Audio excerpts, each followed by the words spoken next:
जखम आतून भरून येण्यासाठी आपल्याला औषधे द्यायला लागतात।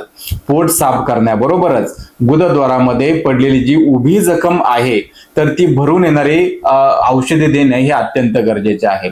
आयुर्वेदामध्ये याला व्रणरोपण चिकित्सा असे म्हणतात। यासाठी आपण खालील औषधांचा वापर करतो। याच्यामध्ये कैशर गुग्गुळ आहे। हे औषध शरीरातील रक्त शुद्ध करते, गुदमार्गातील जी उष्णता आणि जे पित्त त्या ठिकाणी जे वाढलेले आहे ते कमी करते आणि जखम वेगाने भरण्यासाठी मदत करते। त्याचबरोबर त्रिफळा गुग्गुळ, सूक्ष्म त्रिफळा अशी औषधं आहेत।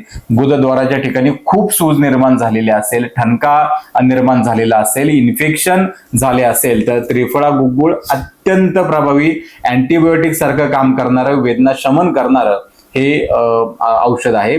त्याबरोबर गंधक रसायन आहे।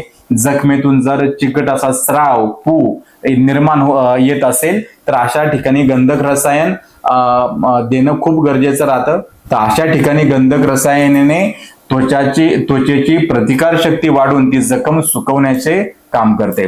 याबरोबर शुग्र गुग्गुळ आहे। याचाही वापर सूज कमी करण्यासाठी, वेदना कमी करण्यासाठी खूप चांगल्या पद्धतीने होतो।